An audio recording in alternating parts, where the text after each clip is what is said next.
Hello everybody, this is James DeBow on Discovering at Liverpool Online, and we got a special guest in today, Nasra Elliot. How you doing, Nasra? Oh, I'm doing good, James. Thanks for having me. It's Great. been a long time coming. Yeah, well, we finally got you here, and a bit of information on Nasra anyway. She works for Kim Johnson, the first black MP of Liverpool. You know, that's definitely very important. Also, the Return Project, which we're involved in, it's me, Patrick, Graham, Nasra, Raz Congo, and we are taking youth to age 16 to 19 to Africa, hopefully to Rwanda in particular. And we're going to, first time we've got Nasra in, you know, she's leading the group, so we're going to get your take on it. And where did the Return Project come from the beginning? I remember you asked me and Patrick, but just before that, where did it all come from? From the beginning, I suppose it started from a long time ago. In the back of my mind, basically, my uncle John Hill deceased, unfortunately. But it was basically his idea to take young black youth, African diaspora youth, back to Sierra Leone, which is my paternal family's home.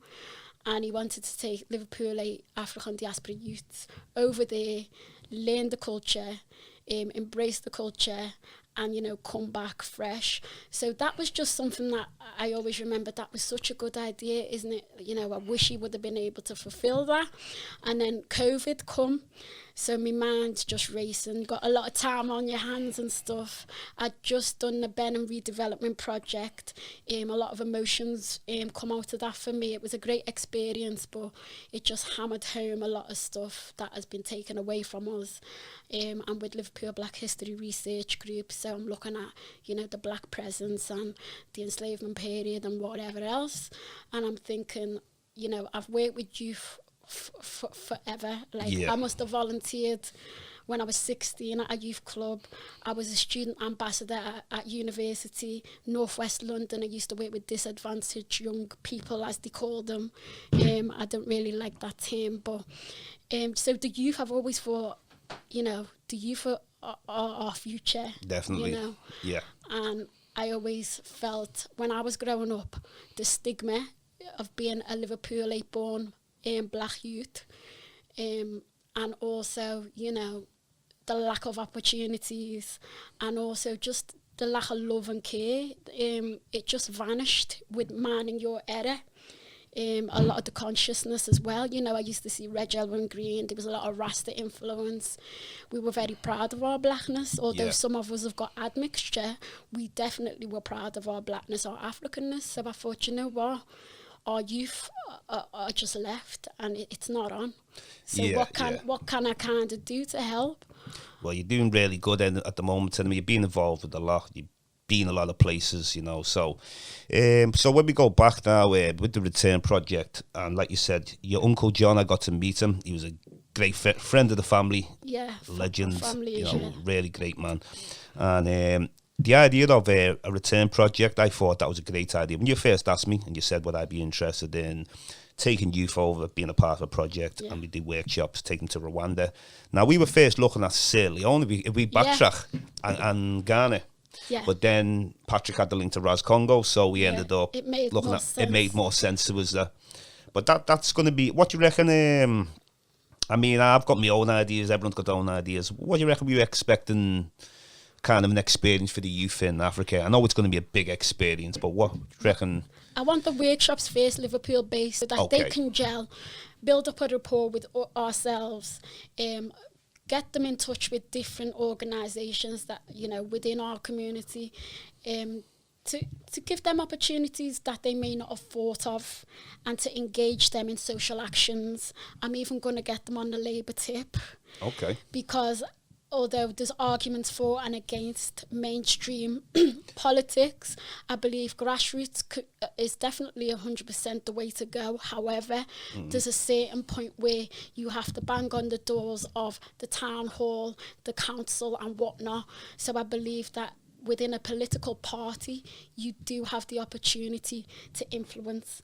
So every single connection I have, I want to give to the young people within the workshops, plus any information that they lack, we can educate. Definitely. You know, the amount of education and knowledge you can give Patrick and myself and other people that are going to come and do workshops for us on our behalf is going to be immeasurable. Definitely. So that bit is crucial to me. But once they're over in Rwanda, I mean, it's just going to be powerful and mind-blowing, humbling. Hopefully it'll instill a lot of pride as well, and it will dispel myths definitely. about Africa. They're going to go and see cities, they're going to go and see the smaller communities, and I just think that as an active citizen, I went to Mexico City and Merida for a 1-week international study visit. Oh, excellent. So again, that was another element that made me think, oh, why don't I do this? Excellent. With young people who are going to benefit it more. Because when I did that, I benefited, but I was a big grown woman. So I thought, how will... Imagine if the youth are being taken. Youth. Yeah. And even if 5-10 years' time, the penny doesn't drop for the youth that have attended the international study visit, trust me, that is going to be something that influences them at some point in their life, if not immediately. Yeah. Well, it's all the beginning. It starts off with our parents being our teachers. Mm-hmm. And it's always the way. Sometimes people ain't equipped with the knowledge to give the children there for various reasons, whether people didn't know the burdens or they haven't been taught themselves.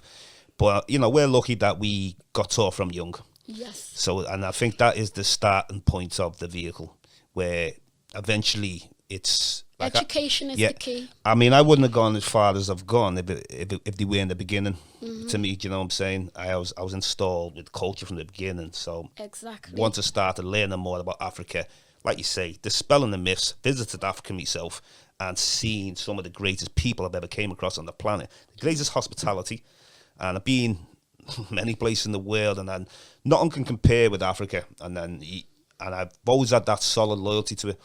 But the problem is we have a lot of our own people who don't have the loyalty to Africa for different reasons. Yeah. It can be what they see on the media, what they're fed basically. Yeah. And even propaganda. And I think these are definitely things. That's the whole point of this show. Yeah, well, there's a disconnect, and that stems from colonialism. That stems from the enslavement period, colonialism and neo-colonialism. Yeah. And basically, they're just mutations of oppression. Neo-colonialism, I've started to look at more and more. I've touched, I've seen it over the years, but, we live, we work, and we're doing our scholarship independently and voluntarily. Yeah. So, I can't sit, 5 days a week and study. Yeah. So I'd say I'm at basic level, but I know enough to see that the African diaspora really need to get to understand neo-colonialism. Definitely. Now, Kwame Nkrumah, great Pan-Africanist, definitely Ghanaian president. Yep. He brought that term, if you like, to me, this neo-colonialism. And basically, if we don't understand, sometimes I may say, terminology that is difficult, but if we don't get to grips with the terminology, we can't even begin to try and challenge what's gone on and what's going on. Now, Ghana under Nkrumah was the gold was nationalised, so that was a positive for Ghana. Yeah. Now, what happened is now 90% of gold, of the gold mines in Ghana, who owns it? Africa? No. You got Britain, America, Canada, 90%. And how they did that is they got rid of Nkrumah. The CIA come in. This is what happens because I'm sick of hearing about African despots. Who puts the despots in? Because my heroes, Nkrumah, Thomas Sankara, Patrice Lumumba, various African leaders who were socialist, very forward-thinking, equality for women, they are always either killed or got rid of via the CIA. Yep. So the CIA gets rid of Nkrumah. Ghana has to pawn its gold, and then Ghana, in order to trade, has to give up their gold mines. That's what's happened. See? And people don't understand that. So it is about education, but the continent is big, it's vast. You know, so to try and keep up with what's going on is difficult. Now, the International Monetary Fund, they're supposed to facilitate trade for the globe, for the good of the globe. But the International Monetary Fund does not. It does for pan-Europeanism.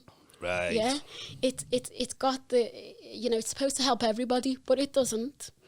And I bring up pan-Europeanism as a term because we all know what Pan-African is. Yeah. Well, a lot of us do. Yeah. Pan-African, he's wearing a dashiki, he's too into Africa. We know the negative connotations of what Pan-Africanism is, although we enjoy and embrace the positives because it is a positive concept. But like you said, some of our people, they reject Africa. Yeah. They can't seem to connect the fact that they are African, which is bizarre. Pan-Europeanism is alive and well. Pan-Europeanism is what European nations practice, whether it's Australia, South Africa. Yeah. I'll go back to that because people might say, oh, South Africa is African. Canada, USA and Europe, they very much trade and improve each other. They keep a domination on Africa for monetary purposes. Yep. And they work together. They very much work together. South Africa, the likes of the De Beers who own the diamond mines, the head of them will be on like 70 different boards all over the world in the pan-European nations from Australia to Canada. Now, if you're on 70 boards, you're influencing everything. Definitely. And what are they influencing? The Garden of Eden, Africa, rich in minerals and resources, etc.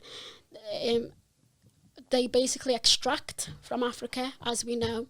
Okay, we know about gold, diamonds, ivory, silver. You also talking about uranium, cobalt, sulfuric acid, palm oil. It's vast. Everything, food products. It shows you like why we're in the situation within our motherland is crying out for help, and it can't even help its people around the world.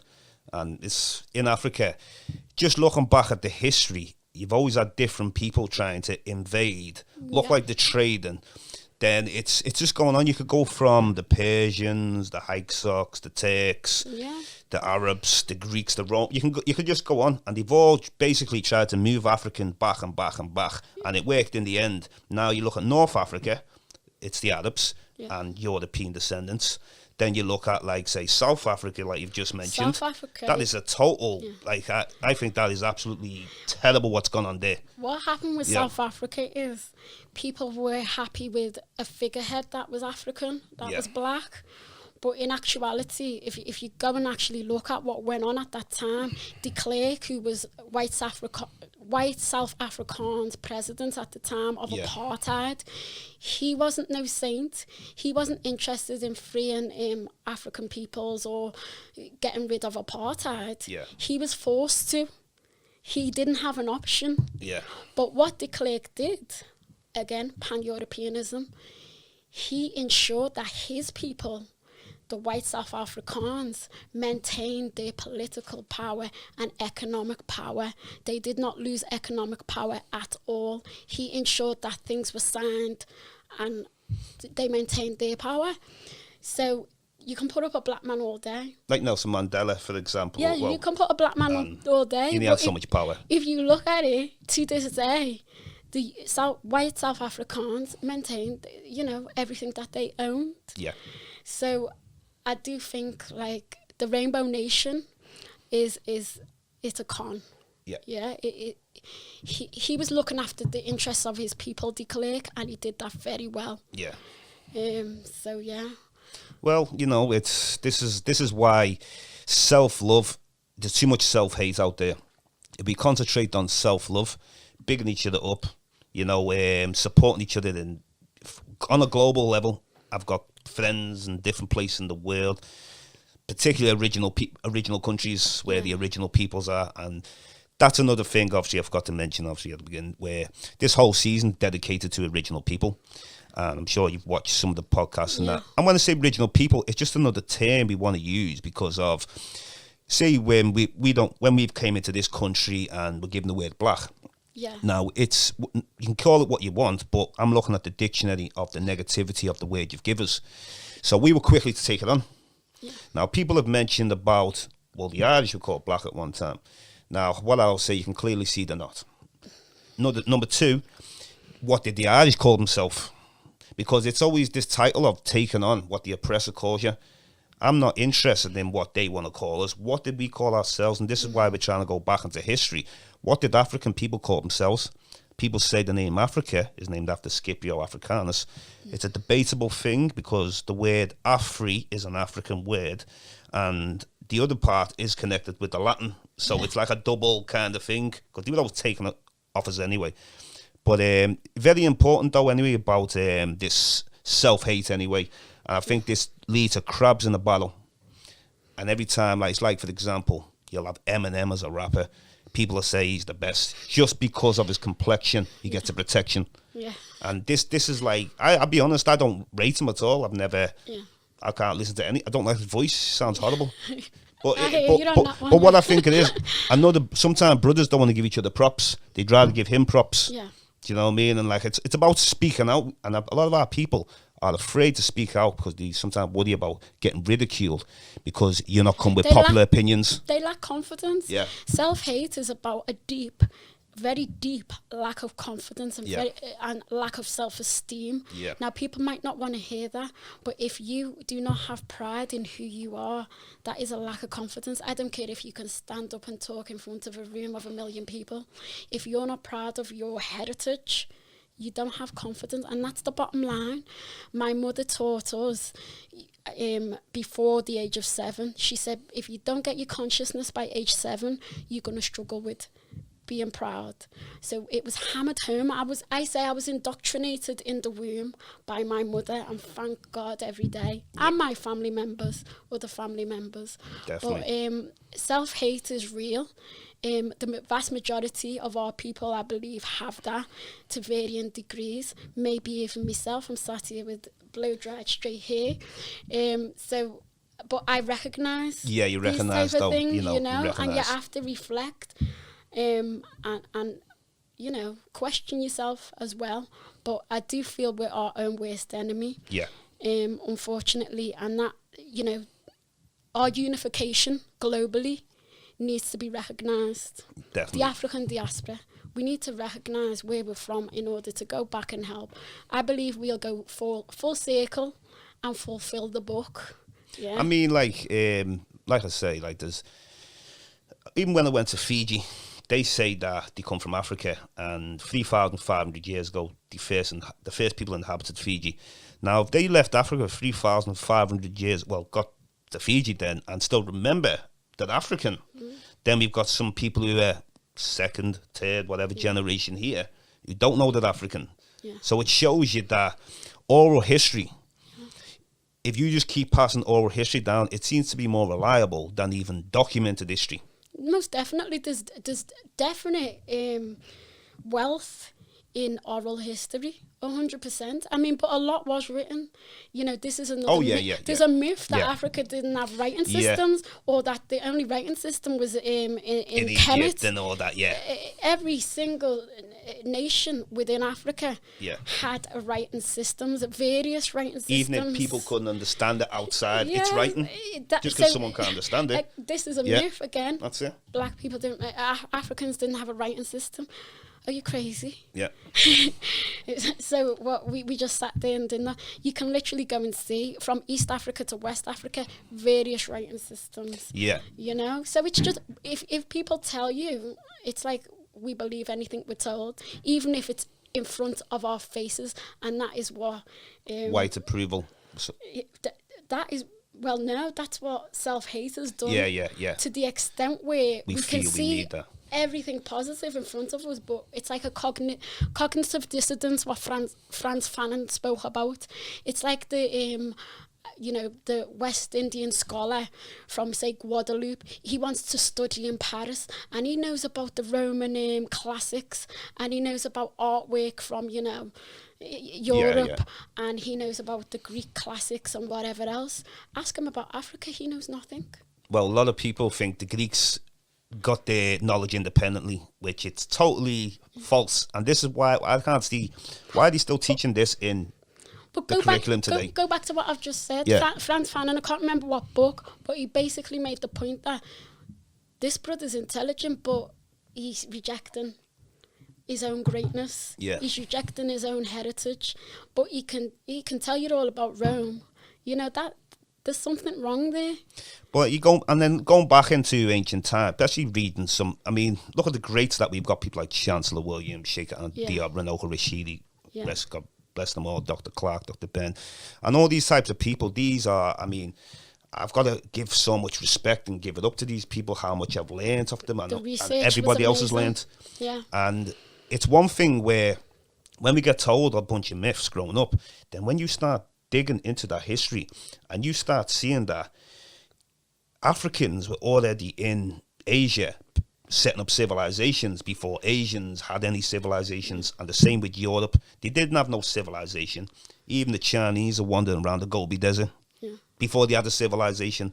You know, so these are very important things that we just don't give the credit because there's not too many of us concentrating on it. And in West Africa, there's a lack of funding for archaeology or anthropology or anything like that. Real lack. And the problem, going back to colonialism, the structure within Africa itself, the education, the law, culturally, it's been infiltrated by the West. That's right. So Africans on the continent aren't getting taught what was going on in Africa. Fela Kuti got his consciousness from an African-American woman when he went to America. That's when he become conscious and he went back to Nigeria. So the problem is also on the continent. This is serious, what you've just said. Mental slavery, it's real. Now, that can't be overlooked, what you've just said then. The problem is also in Africa as well. It's not just the diaspora. And because of colonization. Yeah, it's so real what you just said. I mean, just being in Africa myself, and I talked to everybody. I want to know as much as possible. It wasn't until I met the Maasai tribes in Kenya where the knowledge was pouring out, because their oral history, they talk about their god, the Engai, duality, but the duality meaning the force of nature. You know what I'm saying? But in Gambia, I had to go to meet. I went to the Kunta Kinte Island. I had to speak to a professor to get good information. I asked them about a lot of things. Said, how come people say African spirituality is bad? Now, I'm using that word spirituality, but there's another word sometimes we use that they well, I can't be bothered using that word. But anyway, he basically said it was positive, but the kings made it negative. Now, this is a different, I just like to air different views. And when he put it, the kings made it negative. Of course, kings or anyone can be corrupt. Do you know what I'm saying? Someone can make it negative can be dead on purpose. Yes. But this goes back to sometimes people say, well, there was already slaves in Africa, but servitude or prisoners of war or whatever you want to call it is completely different. Because a slave don't rise up in the transatlantic. He's a slave, his son's a slave, your daughter's a slave. In Africa, they talk about Mansa Musa. He had slaves. But it's not slaves like people picture this, slaves and chains and whips, and it's nothing like that at all. It's different because it wasn't racialized. And they were able to rise up. Yeah, well, it wasn't racialized at all. Yeah. And we're dealing with the ramifications of enslavement now. The legacy is racism. So therefore, when people say the most ignorant things like there were slaves in Africa, you know, that's time for me to shut off a lot of the time. Because they're not understanding that the slavery within Africa did not make the lives of those people in 2022 hard.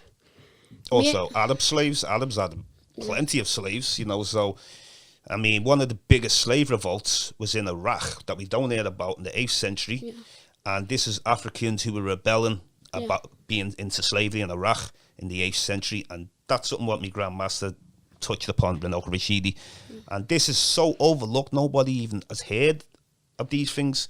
So I'm trying to popularise what's not popular. Yeah. That's the whole point. Quiet. It's kept quiet and that. But anyway, Kim Johnson, how long do you work for Kim Johnson anyway? 1 year and 3 months. And how was it? Yeah, it's good. I mean, hopefully we can give a good legacy. Definitely. And, you know, help improve our situation within the city and nationally. How hard is it getting black people involved in what you're doing, would you say? I think it is difficult because black people may think it's not their arena. However, I think that if they just came along to some meetings and stuff, they would realise the benefit of that, and the fact that representation does matter. It really does. Yeah. If we're not in that room, then we cannot make a difference. That's right. And also with politics, you do have to have, you know, people backing you.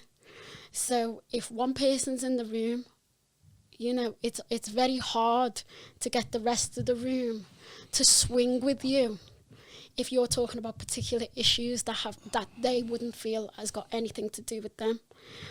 If more of the black community were within those rooms, then naturally more of our wants and needs, it doesn't even have to be necessarily black issues. It might just be something like you want that building to be, you know, put back into use. Yeah. So then that's not a racial issue. No. That's just something that you want. But if you're not in that room, it's not going to happen. And it's as simple as that. So although when I was younger, I may have had a different opinion, being within it and being a Labour delegate and attending, you know, various different meetings, I can see that we really are behind and we need to be in there. Got to be, yeah. You know, John Archer, Liverpool born, black, Liverpoolite, he was doing things in the 1800s that we're not even doing now. He became the mayor of Battersea, but he was actually from Liverpoolite. Yeah. You know, and you think, well, that was going on then. We should have been further now. I mean, don't get me wrong, obviously Kim, amazing. Joanne Anderson, amazing. Yeah. But we need to bring people behind them, and Kim is very much about that. But I don't want to put words in my boss's mouth. Yeah, so of course. I'll move on swiftly. And he asked that because I know it's probably difficult trying to get like youth involved, black youth particular involved in these things. Well, we have a youth forum. Oh, do you? Yeah, that's good. I'm the lead on that. Good. It's Kim's forum, but that's, you know, hopefully we'll be getting a lot of youth involved in that over you know, her terms. But what I go back to as well is just touching on what we've spoken about. The black body is loved, it's adored, it's fetishized even. You as a black man, you've probably heard a lot of things, you know, Definitely. Women coming up to you saying whatever, because the black body is loved. But as soon as that black body has consciousness, it's rejected. Yeah. You can be in a relationship with someone. I know many people have been in relationships, marriages, had children. As soon as that goes like that, as soon as they depart, racialization comes into play. Yeah. And you thought that person's, you know, loves black people. But well, you know this is why black consciousness and the black body is often, you think it would be together, but yeah. Well, this is why, I mean, my dad, when I was younger, said when you're older, get yourself a black woman and have kids with her.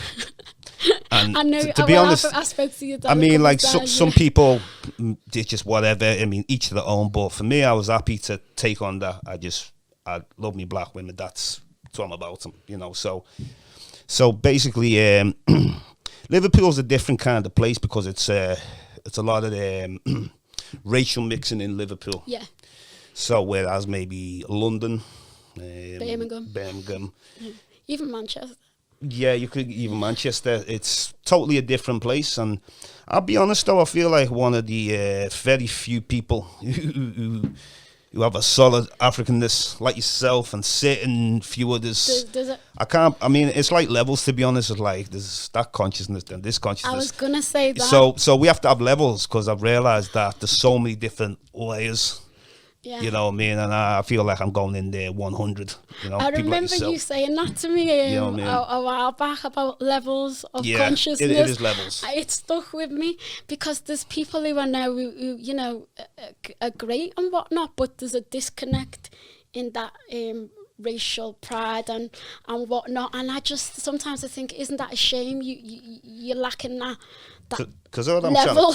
Because I'm trying to look at the different elements to be this particular. To be strong. Yeah, to be strong. So I'm looking at, say like we talked about spirituality before. Yeah. When I've mentioned that to some black people, they write it off. It's either bad or... They mock it. But they put religion before it. Yeah. They're comfortable because it's popular religion. Yeah. They're comfortable with the Abrahamic religions, Judaism, Christianity, and Islam, because it's been it's been forced on them. They don't even understand that it's been forced on them. And I don't want to get too much into this because people want to kill me. Yeah. But I just don't understand why the African peoples worship non-African gods. To me, that makes no sense. But it actually makes sense to the position that we're in now. It does. If you are worshipping something that is not you, you are going to feel inferior. If that being is superior and the best thing, and you're worshipping that being, then you're looking at yourself. You don't look like that being. You are not that being. Therefore, mentally, you have told yourself you are inferior. And there's a lot to say for that. And people don't seem to get that. If people can conquer your God, they've conquered your nation. And so that's it's a powerful as simple thing. As that. You can. I mean, I love Malcolm X, I love Muhammad Ali. Yep. I understand why they went to the Nation of Islam, because God loved them. They were trying to run away from Christianity and what Christianity had done to them. Yeah. But I think if they would have had more knowledge of African spirituality and whatnot, a different time, a different place, they may not have gone to Islam. But I can definitely understand why they did. I think also here's another thing, because a guy called Dr. John Andrew Clark, who's a friend of Malcolm X, he's one of the grandmaster historians. Yeah, so to be a friend of Malcolm X would have his surroundings with knowledgeable people. Now, what it seemed, the front line seemed to be the activism. Mm-hmm. Now, it's all good, because we've got to get that point across. But if the activism's there, but the history's not there, there's a problem. And I think this is also a problem we can have in this city or anywhere in England, America, anywhere in the West or Africa, because it's got to be a strong connection. If you don't have a strong connection to back home, even if you're... There's got to be a unification. Like Bob Marley said, I say Bob, but people that know me know when I say Bob, it's Bob Marley. Yeah. Bob told us in his lyric, Peter Tosh as well, the unification of Africa. Without that, I'm mentally... Marcus Garvey, vision. Marcus Mosiah Garvey. Webb Du Bois, even people don't realise he died in Ghana. He was a Pan-Africanist. True Pan-African. But True. I think mentally we need to... get that into our mindsets. Africans, wherever we are, the Caribbean, North America, South America, we need to understand that the unification of Africa is imminent. It's a priority. And another place which gets so overlooked of African people, South America, Central America. There's more African blood there than a lot of places. This is what I mean. Like, people, just because these might speak Spanish, Portuguese, or whatever, it's like we're very like I just see black people, wherever we are, original peoples, and this is the whole theme, original peoples. You've been to Australia. Yeah. Do you see any Aborigines, even on the streets? I did. Yeah. It was amazing, to see them, and but it was hurting to see how they're living. It was painful to see. Yeah. Alcoholics and all on drugs, glue or whatever they're on, and I had a little good talk to them. I said, you know what? As bad as things are, and I said this from a spiritual perspective, I said, you will get your country back one day. And he looked at me with these sad eyes, but he could see in the back of his mind that justice will be served. They, with the Aboriginals, they have been decimated, and they're openly spoken about with contempt. Yeah. In Australia, I was shocked at that. I was horrified at that. Same with Papua New Guinea. You got Papua New Guinea, but you got West Papua, and it was a Dutch colony a long time ago. Then, when they become independent, the Indonesian armies were going in, taking over. Yeah. Now, you just look, where were they getting the weapons from? All backed by the West. Yeah. So the amount of Papuans in West Papua that are being slaughtered, close to 1 million, and so rapidly, they've got Indonesian armies going there, raping the women, killing them. Yeah. There's a guy called Benny Wender. You ever come across him? Now, he called out for help, but, we called on Africa. Yeah. And I think, was it Senegal that stood up first to give him the help? They brought him to Africa. He was there with Renault Rashidi. and he was speaking about his story, and it was so sad what his family and all his people are going through as he's sitting there now. He's like, oh, someone's being tortured right now. They're just locking him up in jails. He had to break out of jail, I don't know how many times. But he's a true legend, a true warrior.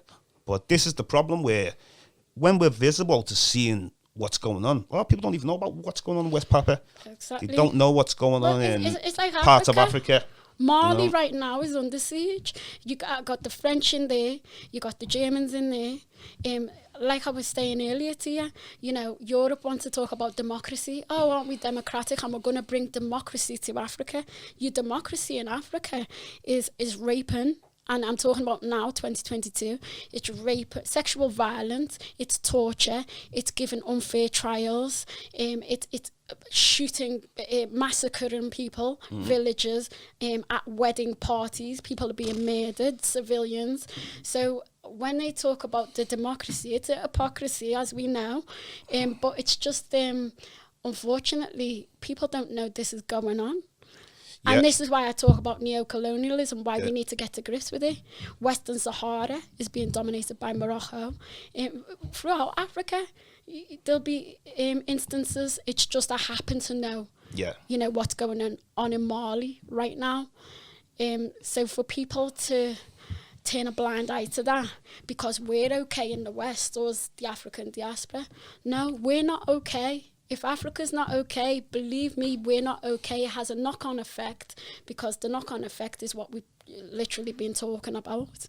It's racism and whatever else. If people are looking at your continent and seeing that it's something that can just be exploited and abused, we can sit pretty comfortably, but then understand that's why we don't have opportunity in the West. And I think also Africa is very too kind to the planet. It's always been too kind to the planet. So when we talk about like North Africans, sometimes like me, I can just like have a multi-vision of different things, where some people say if they're Christian in Africa, they might say the Muslims are causing the problem. If they're the Muslim, they might say the Christians are causing the problem. But because I ain't either one, I'll just tell you, Arabs, Europeans, you don't belong in Africa. And if you're coming in to do something positive, that's okay. But you're not. You're coming in to bring problems. And like, why we're so kind, we're still letting the Arabs in North Africa. Believe me, when the Moors were in Spain, they knew they have to get rid of the Moors. They got rid of them. So we are too kind, where why didn't we get rid of the Arabs in North Africa? And I'm not saying violently. I'm talking about yous have got to go. You're a Johnny come lately. It's not your home. And, you know, half the Arabs anyway are from like the Caucasus and places like that, because the original Arabs were black people who came from Africa, and a lot of them were wiped out, pushed out. But I think we are just too nice to the planet. I look at when the Chinese come in, how they treat us in when we're in China. Absolutely disgusting. They come in, rolling the red carpet out for them. You know, it's the same with all like the French, just how much debt they put in Africa. The CFA, the French monetary system, which is still crippling Africa to this day. Disconnection. Without a doubt. I mean, I think the issue is imperialist, white supremacist, capitalist system. That's a term that Bell Hooks, she's a black author, she died a couple of months ago. That perfectly demonstrates what is going on in the world, what's going on in Africa. That's the system that we're in. You can call it just capitalist if you want, but that's the system that we're in, and that's the system that needs to be dismantled. Socialism, you know, that's Pan-Africanism preaches socialism. And people make out it's just about us, you know, playing the drums and having Afrocentric, you know, Afrocentric culture, if you like. When no, we have a political system and political theories, very strong ones, that would be positive for the entire world. But, you know, people are bogged down with capitalism, and black people will engage in capitalism, not realising that capitalism is your enemy. Definitely, that's very important, that, because it's just about, some people think, you know what, I don't like a black capitalist the same way as I don't like a white capitalist. That's right. Yeah, yeah. Capitalism is a European invention. That's right. And capitalism, you go to enslavement period. That was capitalism. Totally. So I can't engage in that. Yeah. You know. But yeah. Well, anyway, you know, it's been interesting today. Anyway, another thing before we go on that, you know, as we're on the topic of returning back home, the Return Project, and the whole purpose is. Half the conversation we've had here today is another reason why the youth need to get to Africa. And also, you know, even like people traveling to Africa, because this is something I mentioned last time, a lot of people would rather go to Spain or they'd rather go to Turkey or go Jamaica even or Caribbean before they go to Africa. I know people that have been all over the planet and wouldn't consider Africa. Black people. Yeah. If that's not a problem, I don't know what is. You know, people don't have to say things. You can just see. Yeah. You know? So people look at the tourist areas as well. Yeah. Sometimes people are looking for big buildings, like that civilization. Yeah. I don't like these big, tall buildings in Africa or, like, I mean, like some place you've been where there's got stories high. Yeah. And, you know, I don't like nothing like that. It disturbs weather patterns. It's... Well, I tell you what, like, my wishes, I suppose, for the Return, well, one of the main aims for the Return Project is to get 10 skilled up young people who are going to be ethical change makers. They're going to have, you know, the African diaspora and Africa in their mindset, you know, to do stuff that, like, what we do. But just to build up more people to do that, because as me and you know, it's having the capacity to educate and to skill us up and whatever else. We're not going to get anywhere if we're trying to assimilate. Assimilation has not worked. It doesn't work. You know. Yeah, it's right there. We can assimilate, think we've assimilated, but in actual fact, like I said, we've been here 300 years in Liverpool. Yeah. But recorded. Yeah. But yet, what progress have we actually made? So you can assimilate maybe your mate, you know, go down the pub and drink with people and whatever else and socialise with people, maybe even marry people, but we've got nowhere. Nowhere. Regardless of that. It's really sad. It's really sad that. It's sad, but I've got hope. That's what I mean. I've got hope in instilling and educating our young people, and hopefully then they'll do the same. And at some point, in order to like, we'll get there. It's also a task though to stay conscious though, because you can be conscious, but when you're surrounded by the unconscious wherever you're going around, then this is another way how to deal with it, because you can sit there and you're around different peoples who have different views. Now, after time, I'll either be arguing with them, or I'll stay quiet, or I just don't want to be around them. Yeah. That's the options, because I've realised I can't mix with certain people who are totally unconscious. I can try to speak to them to see if I get a response and awaken, but there's totally not awake, and then I have to, like, there's people there who will listen and will appreciate the knowledge. You know what I'm saying? Well, we have to find like-minded people. That's how come I come to you, you know, and Patrick and whatnot, because I had to be very careful about who got involved, because they needed to be on the same page as me with the same mission. Same mission. And, you know, that's right. Unapologetic, you know. Totally, and I'm definitely for that. With Mali, funny enough, going back Timbuktu, you know, the Dogon tribe, and how rich Mansa Musa was, the richest man ever. Like you were saying before about what's going on with Mali now, this is just like a reverse, upside down. Yeah, well, that's why they're in Africa. You know, they understood. They understand what's there. Yeah. You know, and like I was saying, with Mali, the amount of manuscripts, it's not even just resources on that level. It's resources of the book of education. Like down a bit. Yeah. Yeah. Sorry. Yeah. Sorry. So with Mali, you're talking about not only the resources as such in terms of what we've discussed, gold, etc. You're talking about its spirituality. You're talking about its education, its manuscripts, its knowledge. Yeah, so when I talk about colonialism, enslavement, it's took every single thing away from Africa. Not just obviously the extraction of the resources is massive. Extraction of its people. If you extract its people, you're taking away, the core of the continent. You're taking away with the Benham Redevelopment Project. People don't understand that these objects were not for display. Then they didn't say, oh, we're going to make these beautiful bronzes so that they can go in a museum in Germany, in Britain, in America. These objects were spiritual objects with significance, and even to this day, the British and whoever have them, they don't understand that. So when they took in 1897 in the punitive expedition where they went into Benin and absolutely looted it. With Mali, funny enough, going back Timbuktu, the Dogon tribe, and how rich Mansa Musa was, the richest man ever. Like you were saying before about what's going on with Mali now. This is just like a reverse, upside down. Yeah, well, that's why they're in Africa. They understood. They understand what's there. Yeah. And like I was saying, with Mali, the amount of manuscripts, it's not even just resources on that level. It's resources of the book of education. Like down a bit. Yeah. Sorry. Yeah. Sorry.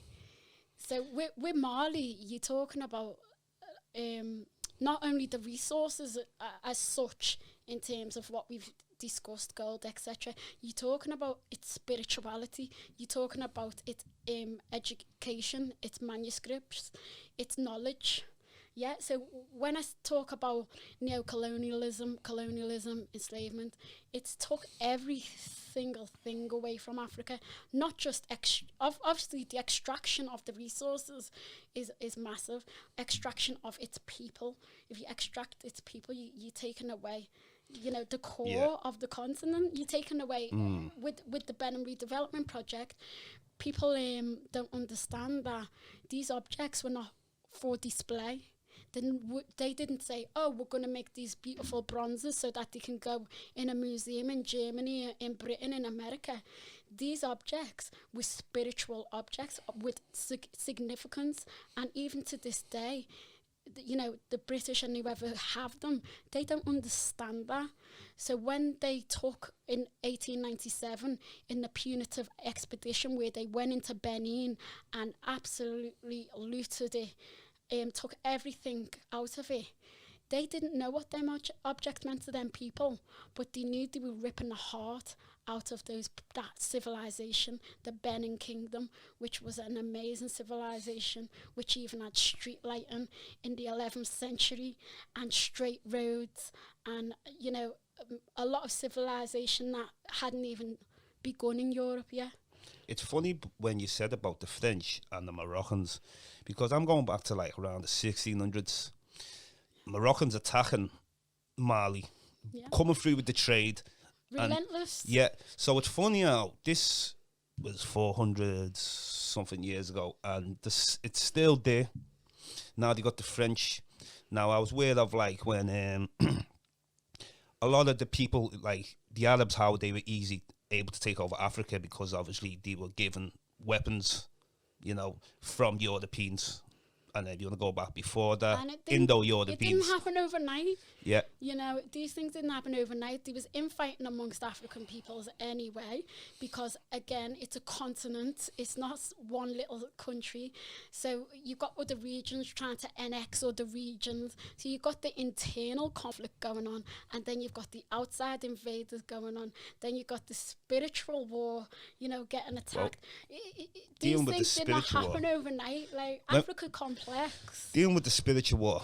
Now, Mansa Musa, the religion he was, or he became a Muslim, right? But why did he do it?